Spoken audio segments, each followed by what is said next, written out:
And it's a good Sunday morning. Welcome to Church of the Total Man. So get your coffee, get a Bible, or just sit back and listen to Wisdom of the Ages as we go through Proverbs chapter 16.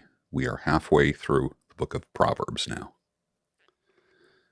The plans of the heart belong to man, but the answer of the tongue is from the Lord. I've heard someone say years ago that man plans and God laughs. That's kind of a cynical way of looking at things. Are we charged with the responsibility of creating our futures, or should we look to the Lord for everything? Does God put visions in our hearts for plans, for businesses, for relationships? The plans of the heart belong to man, but the answer of the tongue is from the Lord. I think we can have desires and wishes and plans. What I don't think is that if we do things apart from the Lord, if we conduct ourselves apart from God's will, is God's will specific or is it more in general? For instance, I might say something like I'm spending my future. I want to spend my future helping people. Okay, that's kind of a general plan. More specific would be, I want to spend my future years helping alcoholics or the incarcerated in a prison ministry, or helping newly divorced or broken up men or widowers. See what I'm saying? I think generally all of those things are, I don't want to say God approved, but they are God approved. But I have to narrow things down. Rather than just having a generalized anxiety about your future, how can you narrow it down and line it up with God's will? We know there's a few things that God tells us to do: to be compassionate, to be charitable, to help people, to share His love, and not necessarily be evangelical about it. It's not about evangelicalism. It's not about, quote unquote, leading people to the Lord. What if we just do something nice for people? Period. There's a lot of people who watch Church of the Total Man, a church for men, and are not Christian people. And that's okay, because this is wisdom of the ages. Those who are believers, they get blessed from it. Those who aren't believers, and I'm not creating a hierarchy here, saying one is better than the other, but those who aren't believers, they get blessed from it. So anyone can tune into Church of the Total Man and find something that's going to help their life. That's kind of like a general thing. Now, I narrowed it down. It's Church of the Total Man, a church for men. It's not that I'm excluding women, but I am designing it just for men and their unique experiences as leaders in the community, in their families, how they conduct themselves in relationships, on the job, the words that come out of their mouth, how they use their bodies, how they utilize people. There's so much wisdom here. Like I said, wisdom of the ages. All the ways of a man are pure in his own eyes, but the Lord weighs the spirit. Yeah, we think we're on the right track. We think we're doing the right thing. And we very well might be. But in the end, do we get an approval nod from the Lord about what we do? Is our mission approved by God? Or will we spend our entire lives wishing and hoping that we hit the target? You can see this focus going in the direction of career and purpose and mission. We hear some people in the men's community say to stay on your purpose. Commit your work to the Lord and your plans will be established. One version says, and your plans will succeed. Commit your work to the Lord. That is one thing that I have done with Church of the Total Man and my media company, or which is really if you think about it, it's really a media ministry. I try to help people with what I do, not just entertain or be a commentator. Commit your work to the Lord and your plans will succeed, will be established. I think that goes with everything that we do. Commit it to the Lord and it will be established. Whether it be a relationship, whether it be a marriage, commit everything to God. What if we committed our bodies to the Lord? Our thoughts, our hands. Literally, what if you started your day saying, Lord, may these hands serve you by serving people. May these hands help somebody today. How about a prayer like that? How about, may this mouth and vocal apparatus be used to bless people and not curse them? May this mind be used to think pure thoughts, healthy thoughts, helpful thoughts. What if you just prayed for your body from top to bottom and said, Lord, help these eyes look at only pure things, good things. Help these eyes recognize pain. Help these eyes recognize someone who's struggling and not overlook them. Commit your work to the Lord and your plans will be established. The Lord has made everything for its purpose, even the wicked for the day of trouble. Everything has a purpose. Everything has a time. Did you ever say to yourself, boy, the timing was right on this? Think about that. The timing was just right. What about if you meet somebody? How many people have you met? And I'm talking opposite sex, men, when you meet a woman. Have you ever thought to yourself, right woman, wrong time? It just was not a good time for me. Or maybe someone said that to you as an excuse when a relationship didn't work. You're a great guy, just the timing was off. It just wasn't the right time. The Lord has made everything for its purpose. Everyone who is arrogant in heart is an abomination to the Lord. Yeah, arrogance and pride. Those are pretty rough things. Doesn't really help anybody, does it? Pats on the back. Can you pay your bills with a pat on the back? Everyone who is arrogant in heart is an abomination to the Lord. Be assured he will not go unpunished. Wow. You don't get away with arrogance and pride for long. That's pretty rough, especially in the men's community where you see a lot of pride, a lot of arrogance. You don't see much humility. You see people using people, and you see people bragging about things, everything from jewelry to cars to bank accounts to multiple women to their position in life, their work. It's not going to last for very long. It'll be gone. I'm not saying don't pursue those things, but if you pursue things, pursue them for the glory of God, for purity, for peace. I think that's important. By steadfast love and faithfulness, iniquity is atoned for. And by the fear of the Lord, one turns away from evil. Fear of the Lord. Remember, early in the book of Proverbs, we talk about fearing the Lord just means shunning evil. The fear of the Lord, one turns away from evil. Evil schemes that don't help people in the long run. Why do we put people on pedestals? Why do we do that? I've heard it said that if you don't have your own plans, somebody else would be happy to include you in their plans for the future. Do you have a plan for your future? I would encourage you to have a plan for your future and make sure that it's not evil. When a man's ways please the Lord, he makes even his enemies to be at peace with him. Wow. You don't have to get along with your enemies.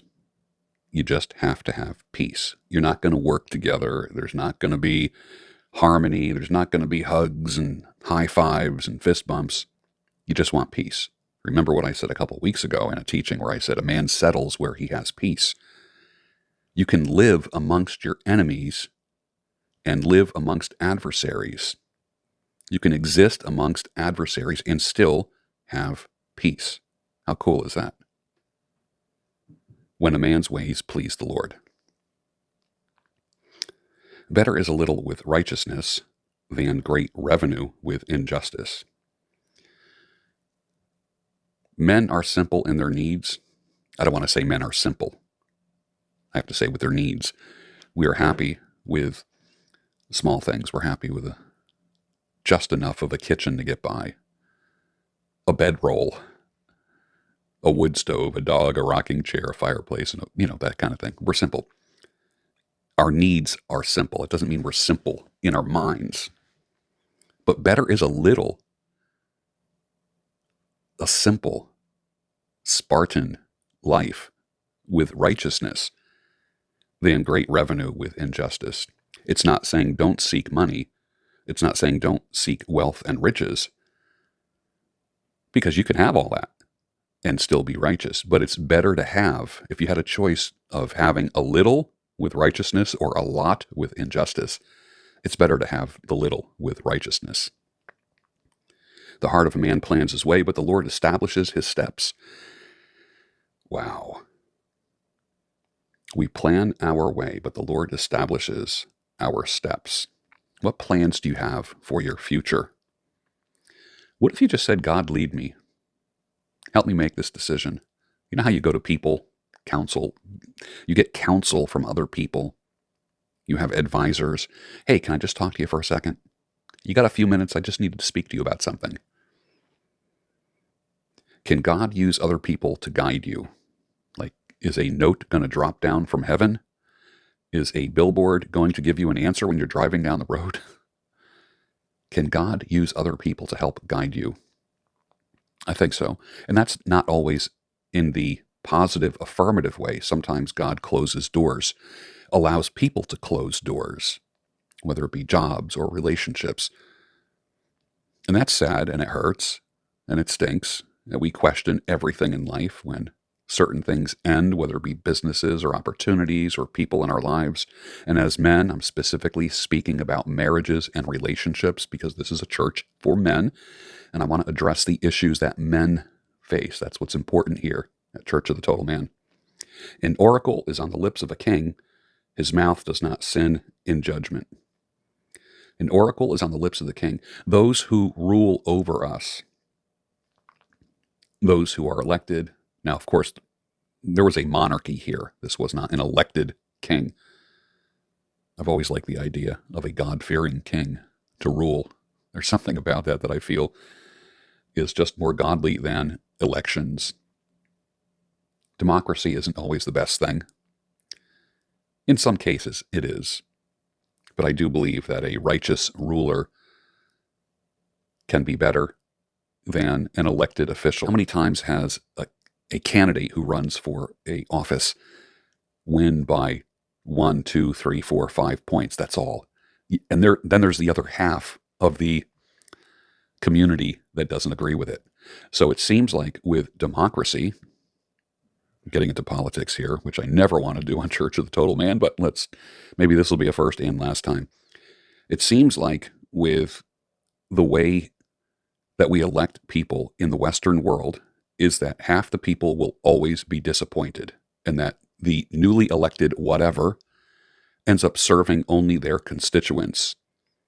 And then the other half of the population doesn't get served at all. They get mocked, they get ridiculed, and they don't get served in any form or fashion. Like I said, I'm not crazy about democracy. I'm not a fan of dictatorship either. A just balance and scales are the Lord's. All the weights in the bag are his work.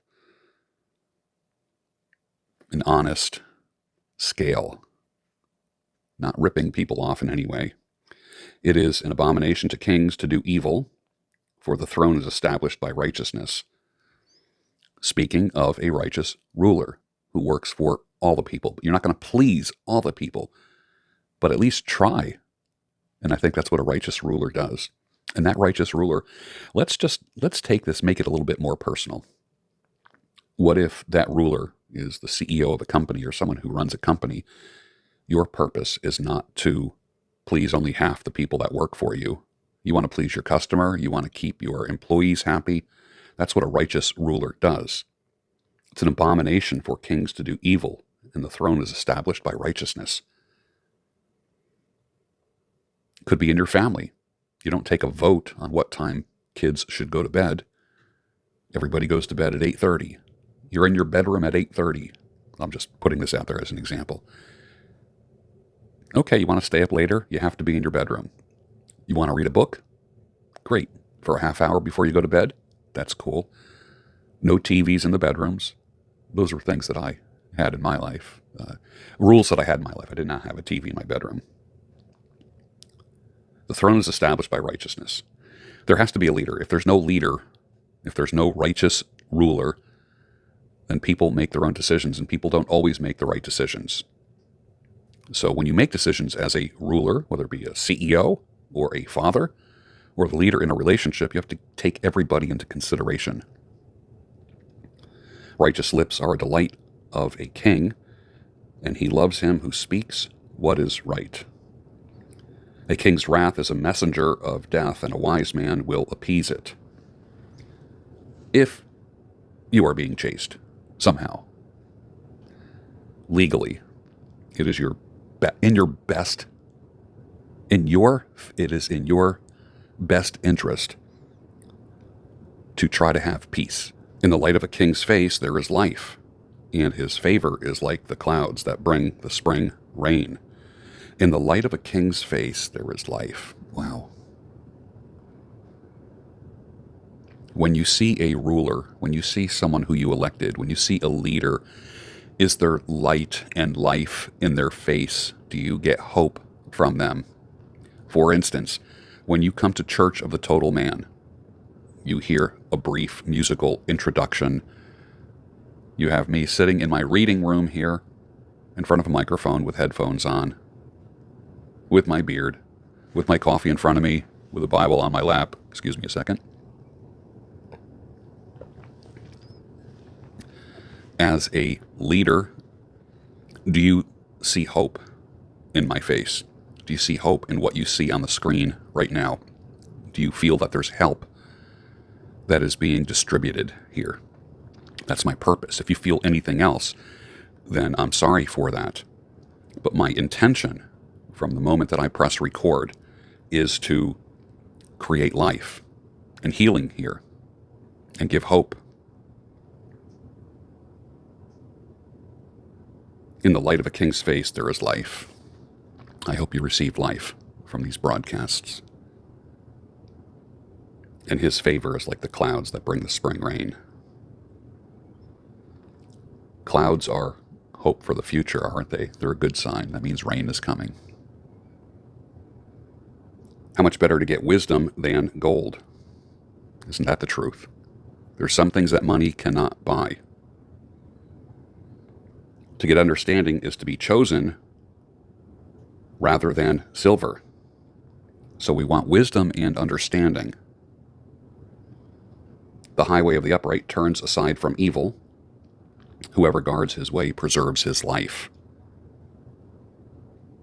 What are you guarding in your life? Think about it. We have passwords, passcodes that do what? They protect our information. Whoever guards his way preserves his life. We guard our social security numbers, right? Our date of birth, our passcodes, things that we keep private. We preserve our life when we keep certain things guarded. Pride goes before destruction, and a haughty spirit, a proud spirit before a fall. Pride goes before destruction. How many times have we seen that recently? Pride going before destruction.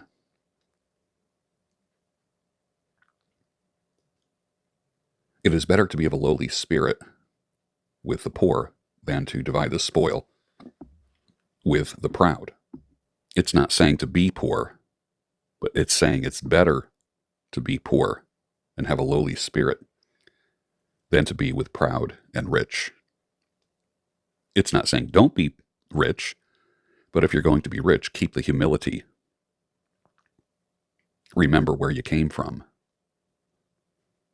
Whoever gives thought to the word will discover good, and blessed is he who trusts in the Lord. Think before you speak will always end up in a good result. The wise of heart is called discerning, and sweetness of speech increases persuasiveness. Measure your words before they come out of your mouth. Good sense is a fountain of life to him who has it, but the instruction of fools is folly. Who are you listening to in your life? What are the content creators? Who are the people that you watch on YouTube and on various social media platforms? Are you listening to the instruction of fools? That ends up in folly. Good sense is a fountain of life to him who has it. If you listen to everything that everybody said, you'll end up in a very dark place, especially in the men's development arena. I think it's important that we use good sense. Good sense is a fountain of life. The heart of the wise makes his speech judicious and adds persuasiveness to his lips. So persuasion, positive persuasion, comes from having a heart that's in the right place, not scheming evil, not scheming on how to take people down or hurt people in any way. Gracious words are like a honeycomb, sweetness to the soul and health to the body. There's a lot of talk here now about our words, what we say, the wisdom, the understanding, being gracious with our words. Gracious. What is the root word of gracious? Grace. What is grace? Unmerited favor. Granting favor to people. Gracious words are granting favor to people. They're sweet, like a honeycomb. Sweetness to the soul and health to the body. When somebody compliments you, when you don't expect it, you feel good. It shows up in your body. You walk taller. You have a little spring in your step. You have a smile on your face. That's a beautiful thing, to receive gracious words. And it's a beautiful thing to give gracious words. There's a way that seems right to man, but its end is the way to death. Wow, how many times have we gotten into relationships? Think about this. How many times have we gotten into relationships and we thought it was the right thing to do? But in its end, it's the way of death or the death process. That's why when we go through divorce or breakup, it feels like the death process is there. Am I right about that? You feel like you're dying. Regarding relationships that end and divorce and this kind of thing, there is, you have heard, what God has joined together, let no man put asunder. And my response to that is, what makes you think God put it together? That's your first mistake. A worker's appetite works for him, and his mouth urges him on. A worthless man plots evil, and his speech is like a scorching fire. A lot of stuff about our speech here. A dishonest man spreads strife, and a whisperer separates close friends. Have you ever experienced that, where you may have betrayed somebody with your words, and it haunted you, and you experienced the consequences of that, and it separated friends? I've experienced that before. On both ends. I was the person who did it, and I have been the person who received it, and it's not really good. It doesn't feel good in the long run. A man of violence entices his neighbor and leads him in a way that is not good. Whoever winks his eyes plans dishonest thing. He who purses his lips brings evil to pass. Winking of the eyes and pursing of the lips. Let's just back off of that for a second and just say, the face. Can you read people? A person's face and their look gives them away. People can say all the right things, but lie. How is that? Because the body does not lie. I've heard it said that 93% of all communication is nonverbal. So through body language, facial expressions, we can see if somebody is lying or truthful to us. Gray hair is a crown of glory. It is gained in a righteous life. Gray hair is typically associated with being older.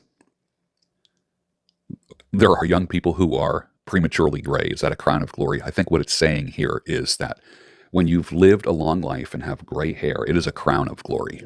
So for those that have gray hair, don't be so quick to color your hair. Whoever is slow to anger is better than the mighty, and he who rules his spirit than he who takes a city. So what are the two things that are good here? Slow to anger and controlling your spirit. Sounds very familiar as I talk about don't deny your emotions, but delay them. Who is slow to anger. It's not saying don't be angry. It's not saying anger is evil. It's saying be slow to anger. Don't be impulsive. Stop, breathe, and think. The lot is cast into the lap, but every decision is from the Lord. Do we trust that the things that happen in our life are from the Lord? I think if we are living a righteous life, so many things can be explained. Are things that happen to us, do they happen for our good? That's a hard decision. Did your divorce happen for the good? Did your breakup happen? Did your layoff from work, was that from the Lord? Was that for your good? Those are the enduring questions. Why does God allow suffering? Why is there evil in the world? Why is there cancer? Why do children get sick? Things like that. Questions that I've been hearing my entire life. The lot is cast. In other words, the dice are tossed, but how they land is from the Lord. It takes a lot of trust, doesn't it?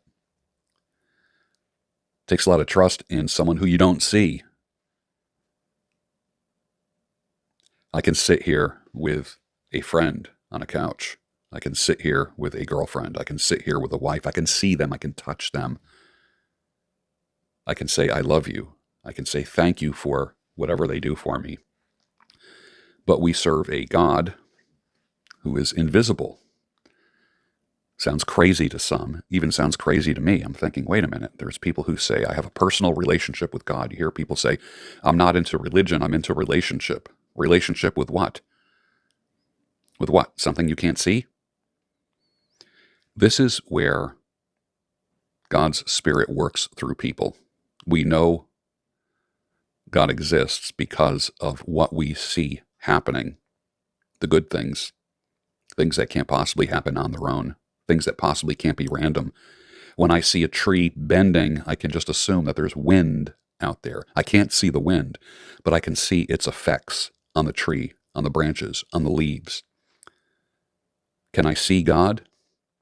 Like I said, I can't have him sit here next to me and have a cup of coffee with me, right?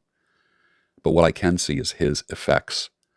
When someone is gracious to me, that's the Lord blessing me. When someone is using kind words with me, and it helps me, and it heals me, and it heals you, and it helps you, that's the Lord. What if you woke up every day and said, Lord, rather than saying, bless me today, what if you woke up and said, help me bless someone today? That's Proverbs chapter 16. We are halfway through the book of Proverbs on Church of the Total Man, a church for men. I'll see you next week with Proverbs chapter 17.